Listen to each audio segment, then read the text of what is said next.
Hey everybody, Lord Terry, your high school history teacher here with another History Teacher Reacts video. All right, one of the channels I have constantly been getting recommended to me from the start has been Epic History TV. And this is the first video from them that I have ever seen. And when choosing from the video, I thought this topic would be a lot of fun. As you can tell, I'm ready to go. Deus Vult. This is the First Crusade. So I'm excited to learn about it. I'll tell you what I think along the way. And of course, the original video link is down below. Make sure you support Epic History TV. If you want me to watch more of them, let me know which episodes I should be watching. All right, let's get started. Epic History TV. The First Crusade. That'd be epic rap, I guess. In the Middle Ages, Ooh, I like Europe the map. and the Middle East were divided between Christian states, or Christendom, and Muslim states. Correct. They were uneasy neighbors and frequently at war. Yep. And it hasn't been going well for the Christian side of things. Over the last 300 years, they had been losing, as you can see down there in Syria, the Byzantine Empire is losing everything over there, losing the Holy Land, which of course is all going to be about. And then over there in Spain, Al-Andalus, as they called it, going to be ruled by the Moors for 700 years. On the front line, the Eastern Roman or Byzantine Empire. What do y'all call it? Major Christian Rome? Power in the Eastern Mediterranean. Byzantine Empire. But in the 11th century, a powerful new force emerged that threatened Seljuk its Turks. very survival. The Seljuk Turks, originally from Central Asia, migrated south, converted to Sunni Islam, True. and carved out a great empire for themselves. Yeah, with some ferocity as well. Now, before this, the pilgrims that would come from Europe were generally pretty safe. Safe travels, well protected when they would come and do their pilgrimages to Jerusalem and things. We'll see if they get to, of course. But Seljuk Turks, the Christians complained that they were making things a lot harder and actually were attacking Christian soldiers, which is what led them to this call to arms. In 1071, at the Battle of Manzikert, the Seljuk Turks inflicted a crushing defeat on the Byzantine Empire. Right. Really lose the whole They went on Middle to East, conquer really. most of Anatolia. Cities such as Nicaea and Antioch, rich in Christian history, fell to the Seljuk Turks. And will be insanely bloody battles early on in the actual Crusades as they were trying to retake those cities. In 1092, the great Seljuk Sultan Malik Shah died, and his empire began to fragment. The Byzantine Empire came under renewed attack as local warlords sought territory and plunder. In 1095, Constantinople's richest trade city probably in the planet. It's at the crossroads of the Silk Road, as well as the ocean faring routes between Black Sea and Mediterranean. There's a reason the Romans set up shop in Constantinople.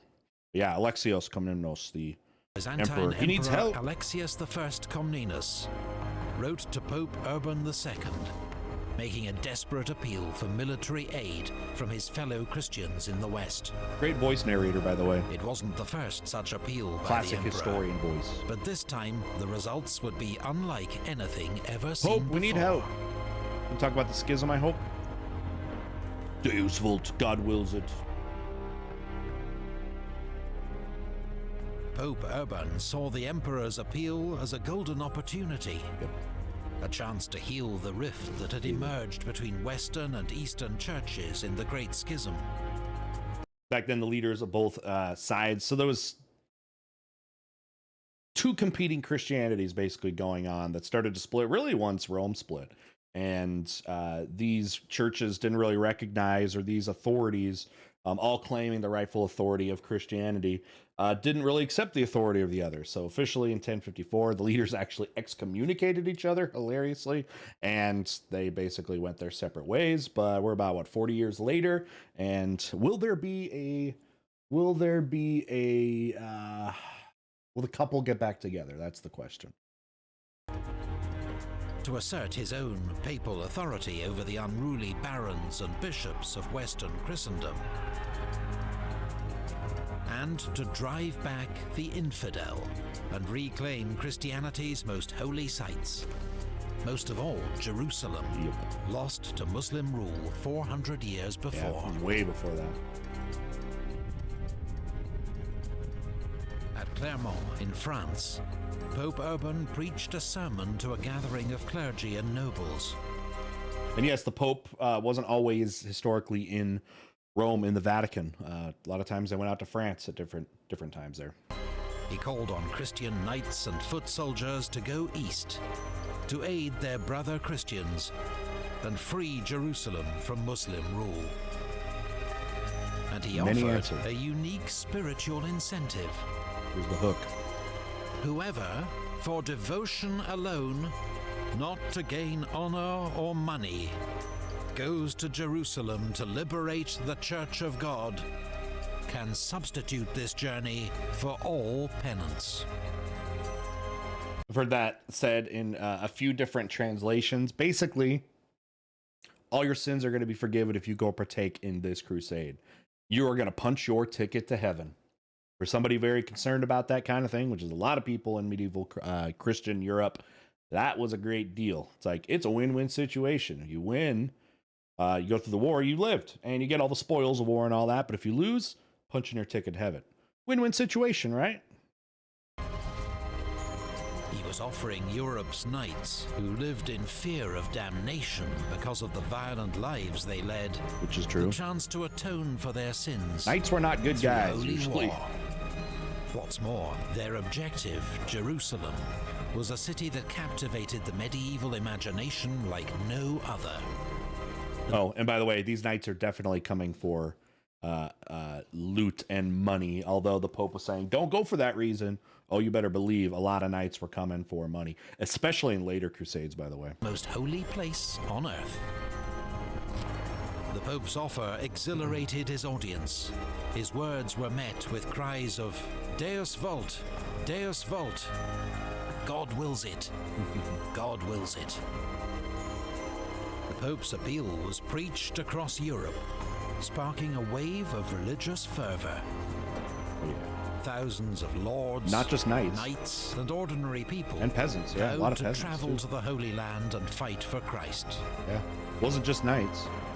People of all walks of life. They identified themselves by wearing a cross, later becoming known as Cruce Signatus, Crusaders. A few of these men saw opportunity in the East for fame and fortune. Oh, yeah. But overwhelmingly, they went in search of spiritual salvation, willing to undertake a long, expensive, and perilous journey to save their souls from the fires of hell. I think that's the more noble Western perspective from that. They were doing it because they were just being good Christians, right? Not all the other stuff you can gain from war. But definitely more so in the First Crusades and later Crusades, like I was saying. Pope Urban had intended the crusade to be led by nobles and made up of knights and experienced soldiers. But the viral success of his appeal led thousands of ordinary townsfolk and peasants to take the cross. Many inspired by a French priest known as Peter the Hermit, who became leader of this so-called People's Crusade. Okay, why is it just knights? In the Rhineland, kind of peasant some of these crusaders, compelled? Fired up by old prejudices and talk of holy war, attacked local Jewish communities, slaughtering around 5,000 men, women, and children. And it's going to get way worse for Jews in this region about, what, 300 years later, 250 years later, with the plague. And extorting money from those they spared. These massacres were condemned by the church, but to little effect. Not much repercussions. In the summer of 1096, the People's Crusade, 20 to 40,000 strong, made its way east. The main contingent, led by Peter the Hermit, traveled along the river Danube. But they were ill-disciplined and poorly prepared. When they ran out of food in Hungary, they attacked and looted Christian settlements. This is where you're starting to get more of the deeper, darker side of the Crusades. And with that, I mean, if you feel truly religiously, emotionally, spiritually charged, I mean, these guys feel invincible. Remember, the Pope said no matter what, they're going to go to heaven if they do this. But I'm sure the Pope didn't have mind, oh, you're going to go kill and steal from Christians along the way. At least They hope continued that was to the pillage case. the land of their supposed ally, the Byzantine Empire. They didn't always get along. When they reached Constantinople, the emperor quickly ferried them to Anatolia to be rid of them. Yeah, In enemy you territory, don't want these guys. You want them on your team because you'd rather have them on your team than against you. But you kind of want to let them do their own thing. Be free of these discipline or leadership. barbarians. Their main force was soon ambushed and slaughtered by the Turks. Too ignorant. Meanwhile, some of Europe's most The artwork's powerful awesome. feudal Is their stuff all original? The artwork and things? Let me know down in the comments. It's really cool. were departing for the Holy Land at the head of their own contingents. They were much better armed and organized than the disastrous People's Crusade. They're just the brutes from Germany. They included, from Lorraine, Godfrey of Bouillon, Godfrey of Bouillon, with his brothers Eustace and Baldwin of Boulogne. Famous army coming out of there. Raymond of Hugh Toulouse. of Vermandois, Herman of younger brother of the Toulouse French is king. more south. Count Robert of Flanders, Robert of Flanders, yeah. and Duke Robert of Normandy, So son many of of them. William the Conqueror. William the Conqueror, also descendant of Vikings. We got Viking crusaders up in here. Wealthy Stephen of Blois. From Provence, Count Raymond of Toulouse, Yep. Super accompanied by famous the army. Crusades' spiritual leader, papal legate Adhemar of Le Puy. They all took different routes. With the end And goal from being southern Crusade or Italy, Constantinople. Norman lords Bohemond of Taranto and his nephew Tancred. The various contingents converged for their agreed rendezvous Probably at the Roman Constantinople. roads, Via Ignatia. Together, Where's that? they formed a huge army, perhaps 60,000 strong. Where's Via Probably Ignatia the through largest Greece? seen in Europe since the fall of the Western Roman Empire. Base camp, Constantinople. The Byzantine Emperor Alexius had expected to welcome a small force of Western mercenaries Way more. and serve under Byzantine command. Yeah, that's not what they're going to want to do But either. the They want to. giant Crusader force they that wanna rule began arriving themselves. in December 1096 made him nervous and distrustful, Yeah. particularly the presence of Bohemond of Taranto, who'd spent much of his life attacking the Byzantine Empire. So these guys, I don't know if was it naive for Alexios to think that these guys would just come and be like, all right, Emperor of the Byzantine Empire, which we don't even observe your authority, tell us what to do. No, these guys came in like, we got this. And that lack of unity, maybe discipline, is going to be difficult probably to overcome, or at least make it harder than probably it could have been. Alexius gave the Crusaders money, supplies, and guides, but only after their leaders swore oaths of fealty and promised to return all Byzantine territory to the Emperor, not keep it for themselves. Yeah, that doesn't Only happen. then were they ferried across the Bosphorus into We Anatolia. got crosses behind their back. The Crusaders were a mighty military force, particularly the armored knights, who made up about a sixth of their strength. But they'd have to adapt rapidly to the heat, terrain, and hit-and-run tactics of their Turkish enemies. Conditions. The Turks are nomads, man. They know how to fight. In their favor, the Islamic world and the great Seljuk Empire itself was badly divided. Yeah. A lot of people Its don't know Turkish governors, or atabegs, were busy fighting each other, as well as the Shia Fatimids of Egypt. that. Yeah, a lot of people don't realize the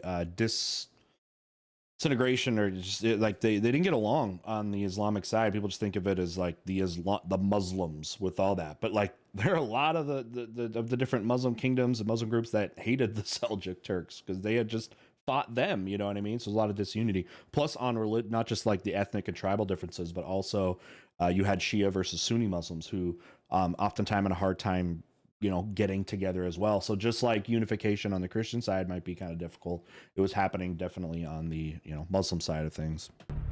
None of them was prepared for the First Crusade, or had any real understanding of its strength or aims. Don't worry, there's going to be more. Dorlam, one of the early big ones, yeah. The Crusaders' first success came at Nicaea, Right. which Siege fell of after a Nicaea. 6-week siege. It was But the city surrendered to the gory. Byzantine forces, cheating the Crusaders, as they saw it, of their rightful plunder. they- It was a further the Pope said strain it wasn't on the supposed to be the delicate goal, right? relations between Crusaders and Byzantines. this one where they were like chopping, was it the Nicaea where they were like, or was it Antioch, whatever, they're like chopping heads off and like throwing them and stuff. It was so gross. They began marching inland through intense summer heat in This two was very columns. A vanguard under Bohemond of Taranto and rear guard under Godfrey of Bouillon. Near Dorylaeum, Bohemond's vanguard was ambushed by the main Turkish army.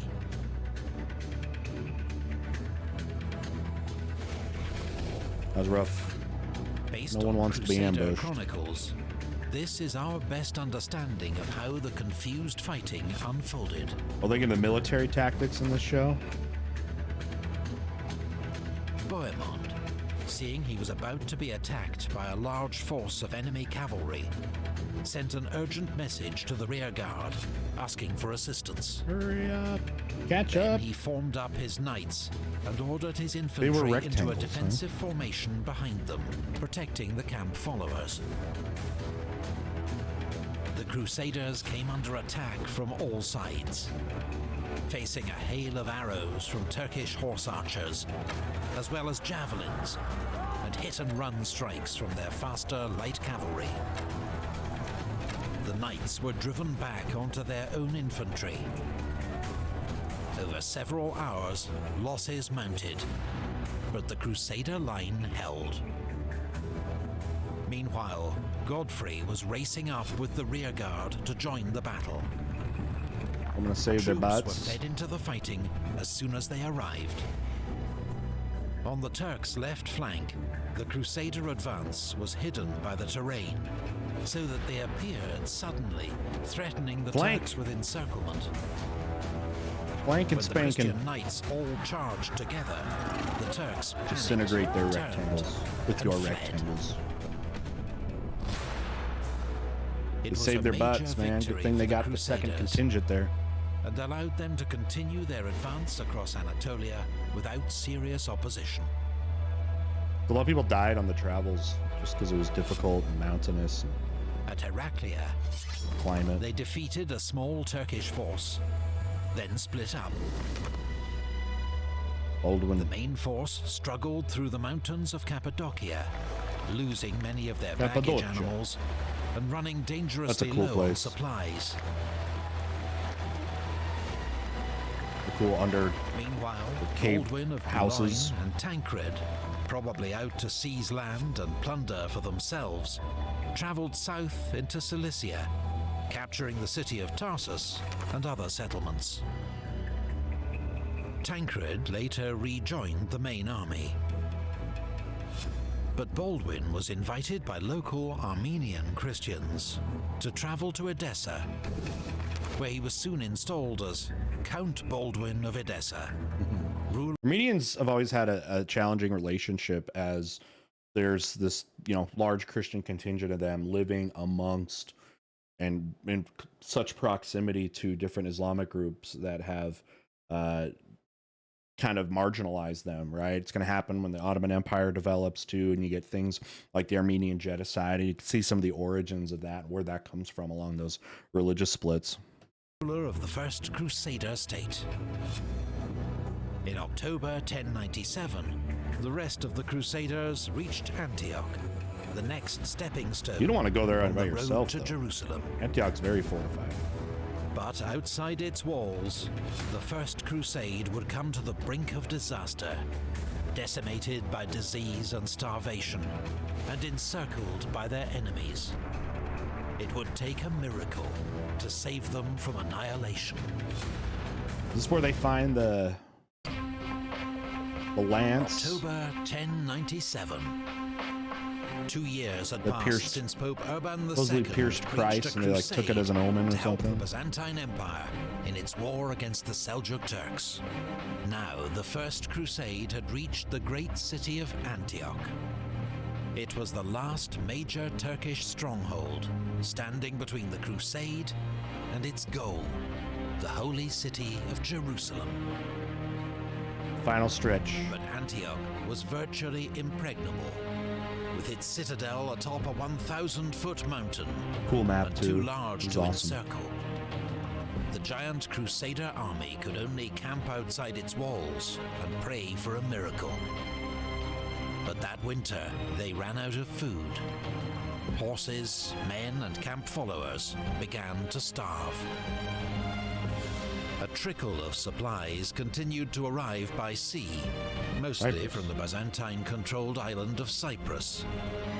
And they defeated an attempt by Radwan of Aleppo to break the siege at the Battle of Lake Antioch.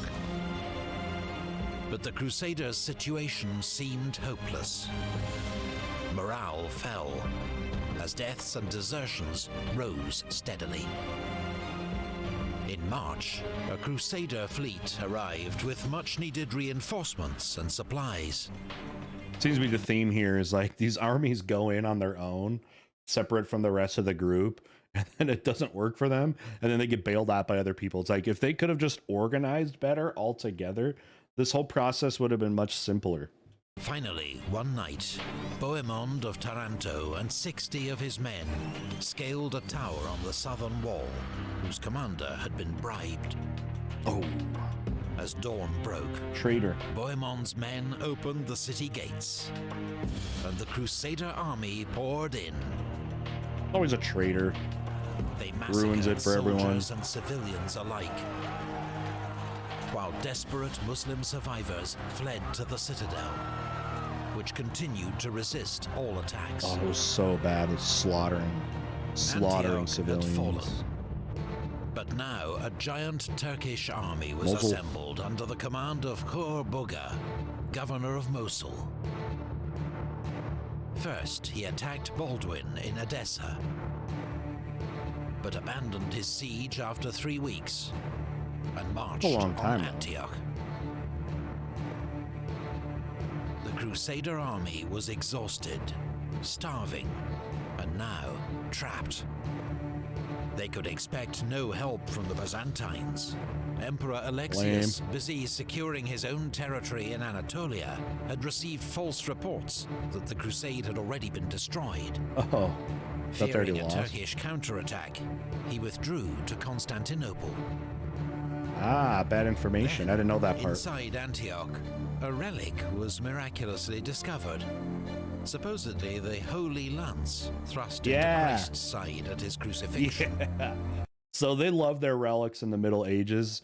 They're at these different churches. You'd have these pieces of like Christian history, like the body part of some like apostle or something. Again, some fragment of some kind. It would have like a story, and they would have these at churches, and people would pay to see them, obviously. And I'm sure so many of the stories were completely fabricated and made up just to drive traffic. But yeah, this lance. So the idea was that Christ was crucified, was put on the cross, and that this lance, as part of the crucifixion, you puncture the lungs.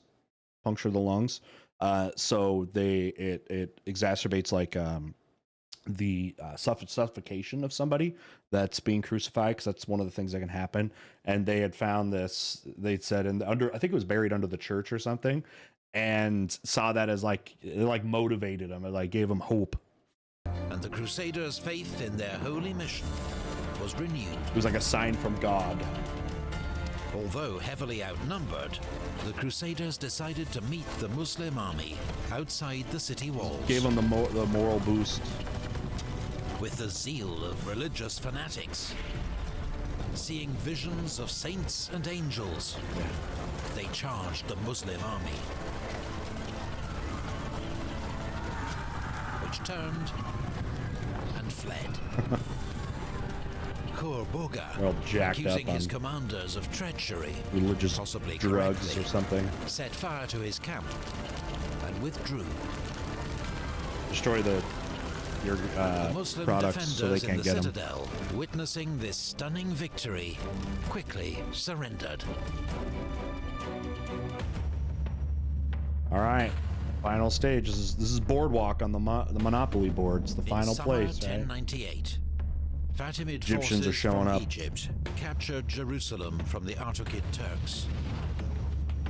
Al-Afdal, Grand Vizier or Chief Minister of Egypt, saw the Seljuk Turks as his greatest enemy, and even tried to make an alliance with the Crusaders against them. Isn't that interesting to think about? So it's like it shows that it's not always on religious lines too. It's not always that cut and dry, but you have Muslims that didn't want to fight with other Muslims. And so, yeah, the problem of unification that way. And even said like the Christians more than the Seljuk Turks. Crusaders were not interested. Instead, because they probably don't see it different. Like Crusaders don't see it different. You're a Shia, a Sunni, they probably don't know what the difference is or even heard of those terms before. Spent 5 months around Antioch, or all Muslims foraging to them, supplies and arguing among themselves. Stephen of Blois and Hugh of Vermandois had already given up and returned home. Now Bohemond of Taranto claimed the former Byzantine city of Antioch for himself, breaking his oath to Emperor Alexius to return such territories to him. Dude, nobody's reliable. Bohemond argued that the emperor had broken the oath first by failing to help the Crusaders during the siege. Fair enough. Divisions deepened after Bishop Adhemar of Le Puy died from illness. Oh no! He'd been the Crusades' spiritual leader and a unifying presence on their council. Meanwhile, Crusaders carried out a brutal massacre of civilians at Ma'arat al-Numan. Oh, brutal. Civilians, women, Pressure children. from the mass of ordinary Crusaders forced their leaders to put aside their So differences and march south towards Jerusalem. They're in year 3 now, I think they're at except for 1096. Bohemond, who remained in Antioch, where he declared himself prince. Like, I'm good. As the We good, Crusaders bro. entered I'll just stay Fatimid here and be territory, many local rulers offered up money and supplies to avoid violence. Other villages had been abandoned. As the Crusaders Yeah, neared if you're one of these villages on the way to Jerusalem, you just saw what the slaughter they did of civilians in Antioch. I'm not sticking around. I don't trust them. I won't make a deal or anything. I'm out of there. Jerusalem, they found wells poisoned, trees cut down, and animals driven away. Anything that could help the Crusaders had been destroyed. Scorched earth policy. On the 7th of June, 1099, the Crusaders got their first sight of Jerusalem. Many fell to their knees and wept with joy. The holy But they city. faced a serious challenge. Dome of the They Rock, were now Al-Aqsa, reduced to the about Sepulchre. 12,000 fighting men, All not the enough sites. to encircle the city. I mean, I figured it was without saying, but might as well say it. You understand the religious significance of Jerusalem, right? Being holy to the 3 Abrahamic religions, Islam, Christianity, and Judaism, all have some of their holiest sites here. For Jews, it is their holiest sites with like Wailing Wall, which is sharing the whole Temple Mount there, where Muslims later built the Dome of the Rock, which was where Muhammad did his ascension. And then Church of the Holy Sepulchre, right, which is supposed to be, I believe, where Christ was, in and around the area where Christ is, crucified and that kind of thing. So extremely holy in a place that is only, these sites are like a mile or 2 away from each other. And they were running out of food and water. Jerusalem would have to be taken by storm. The Siege. The barren landscape meant the Crusaders had no timber to build siege engines. Smart. And on the 13th of June, their first assault, with a single scaling ladder, was easily repulsed. One ladder. Just knock it off. 4 days later, Siege 6 over. Genoese galleys arrived at Jaffa, where they were soon blockaded by the powerful Fatimid fleet. So the Naval sailors battle. took apart their ships and carried the timber to the siege at Jerusalem. The Crusaders Don't think of foraged naval battles in more the wood from the Crusades. surrounding land, enough to build 2 siege towers. Kind of what you have to have. Ladders ain't These gonna cut mobile it. wooden structures would be wheeled up to the outer wall and allow the Crusaders to directly assault the enemy battlements. One tower was stationed with Raymond of Toulouse's forces in the southwest. Raymond's still in there. The other was with Godfrey of Bouillon's troops to the north. The people that are actually still with the On the 8th of Crusade, July, they didn't seeking bail yet. God's aid in the impending assault, the entire crusade walked in procession around the city, finishing with a religious service on the Mount of Olives. On the night before the attack, Godfrey suddenly moved his siege tower to a less well-defended section of the city walls. Wouldn't you see that coming though? It's not like a siege tower moves quickly. The final assault began on the 15th of July, 1099. Heat. Height of the In the summer. north, Godfrey of Bouillon's troops managed to fight their way across from their tower onto the city walls, establishing a bridgehead. Soon, they were inside the city, and overcome with religious euphoria and pure bloodlust, they went on the rampage, butchering soldiers and civilians, Jews and Muslims, women and children. Indiscriminate. It was an orgy of shocking, prolonged slaughter. Surrendered civilians. Barbaric, but not unique for the age. The First Crusade had secured its goal in the face of overwhelming odds. And just 4 weeks later, at the Battle of Ascalon, the Crusaders smashed a Fatimid relief army sent to recapture Jerusalem. That's big time, right? Most Crusaders, Hold off the their counterattack. vows fulfilled, soon returned home to Europe. Only A around lot stayed, though. 300 knights remained. A lot of them stayed. If you're somebody that didn't have much going for you back home, which could be a lot of people, even knights who didn't get didn't get to inherit their family property and things, a lot of them stuck around because they're like, I have a better shot in a life here. So yeah, some go back again if you have a life to really return to, but for a lot of people they didn't, and they stuck around. To defend Jerusalem under Godfrey of Bouillon, now named Defender of the Holy Sepulchre. The man who'd set these great events in motion, Pope Urban II, did not live to hear the news that Jerusalem had been taken. Oh, I didn't know he died before He the end. died just 2 weeks after the city's fall. I didn't know that.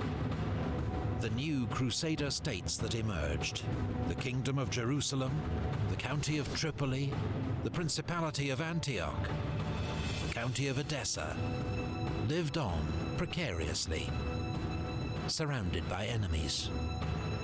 And the For a short Muslim period of time. world would not remain so catastrophically divided for long. Right.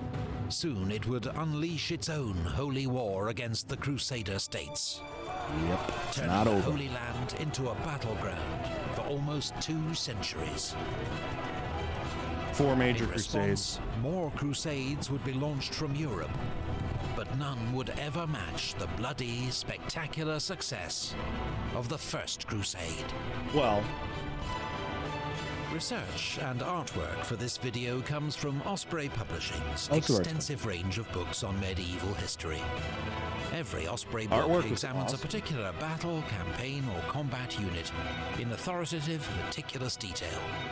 And with more than 3,000 titles, That's cool. they cover everything from ancient warfare to modern conflict. that would be cool to have a set Visit of their those. website to see their online catalogue.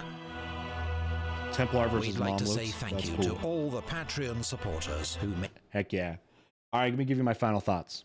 All right, so like they said with the narrator at the end, this crusade, there's going to be 4 major ones, right? This is the only successful one from the Christian perspective.